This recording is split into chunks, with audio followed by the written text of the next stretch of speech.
Okay, quick preface.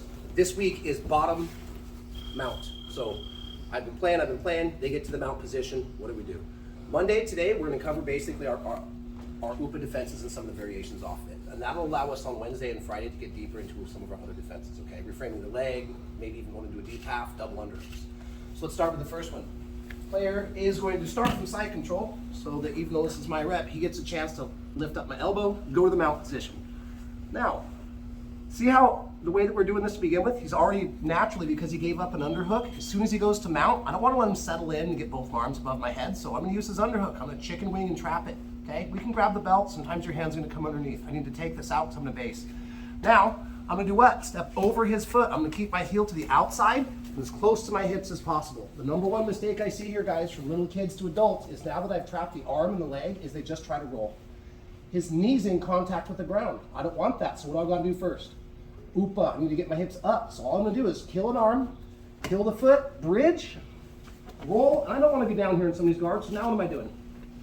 Getting back to my posture right away. It's that simple. Now I'm gonna practice a break and pass.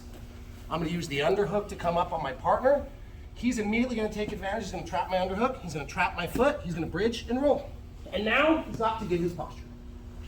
Now he practices what? A guard break, a pass, a mount, and then I trap, okay? So, rewind real fast because we're gonna kill all three of these in one. So, he's in mount.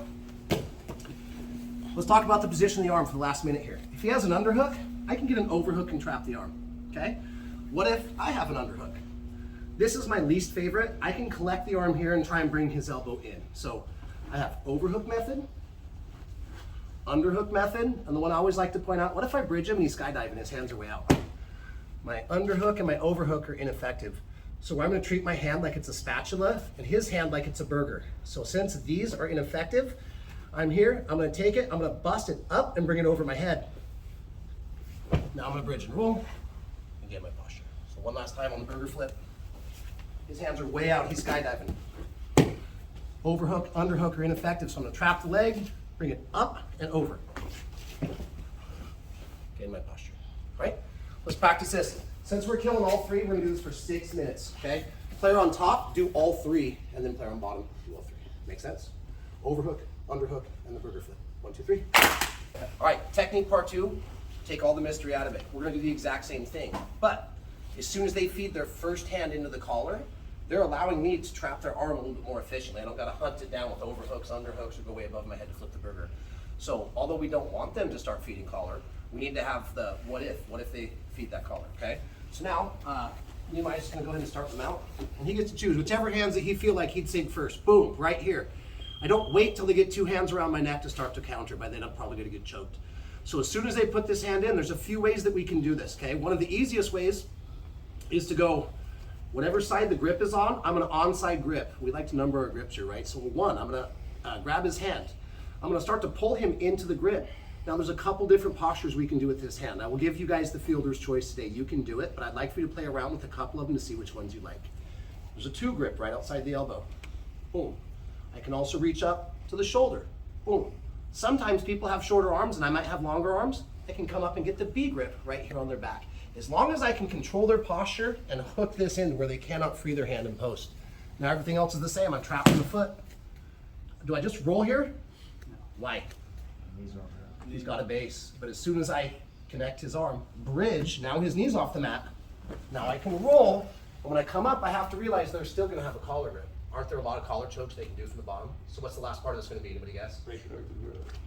Break the grip. Later, could we go 2-on-1 and start to break the guard this way and pass? Sure, but for today, we're just going to feed right now. He goes 1 hand in, I need to counter immediately. One last time. Okay, a little different angle, so you can track my feet. We'll go this way, friend, Nehemiah. Go ahead and feed that hand. Other hand. I just want to be able to see my feet. Here, here, here, or here. Your choice. Bridge, roll, posture up, strip the grip, control the hand. If I let go of the hand, what's going to happen? I'm going to refeed. So we break this, practice shoving it down to their stomach. Sound good? 5 minutes on this one because we're only doing the one. Ready? 1, 2, 3. Same partner, same spots, guys. Cool. Part 3. All these defenses today are involving UPA, right? First one, their hands are not in my collar, so I've got to hunt the arm down and trap it. Second one, they went and fed their own hand in. I'm gonna take advantage of that and tip them when they can. Third one, now they're fully committing to a collar choke. They're setting me up for some type of X choke. Even though I probably should have countered before they get to the mount and start putting those chokes in, sometimes things happen in jiu-jitsu, right? Go ahead and go mount. So this player's quick. He gets one hand in, and before he goes two hands in. Now I see this all the time. People sit down here and they try and play with the elbows and they try and attack the grip. I guess it's kind of a valid defense, but let's go with the one that we like to do. He can only choke me basically if his arms are straight and his wrists are in the right position, right? Forearms under my throat, and he can apply leverage. So what we're gonna do now is we're gonna try and bend his elbows down to like my belly button or my lower sternum. I can do that by simply coming over.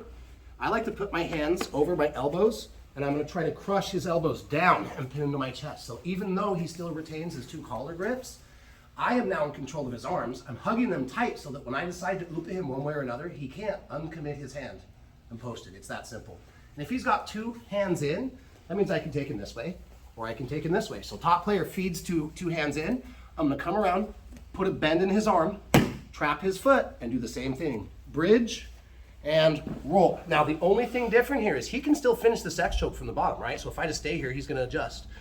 So we're gonna figure out which one is the top arm. Couple different ways we break this. Let's go with our more fundamental way. Rather than starting to peel the meatball and control the thumb, I'm gonna start to hip in, get my head up, and watch my hand and make a C-clamp. I'm gonna go with the top arm. I'm gonna put my hand on his elbow, and I'm gonna push his arm straight. Okay, this alleviates a little bit of pressure. Later we can start to do things like circle our head out, but for today, I'm gonna extend his arm straight, and I'm just gonna keep pushing. Now, peel the meatball, same thing, and the same principle. If I let go, his hand can go on mission. So after I peel the second hand, I'm gonna come down, and at least come to here where I'm breaking the guard. I don't have to pass, okay? Now, just to reset this last drill, Maya, go ahead and hip bump me, one side or the other, go back to the mount. Now he feeds two collars. So guess what I do? The I Dream of Genie defense. Boom, boom, boom. When I get here, which hand? Top hand or bottom hand? Top hand. What am I doing? Elbow C-clamp, push it straight, keep on pushing. Now I can start to peel, bottom hand, control the hands, and just break the guard, don't even pass. Now he's gonna hit me with the hip bump, we reset the drill. Any questions? Okay, if you guys need help, call my name, 1, 2, 3.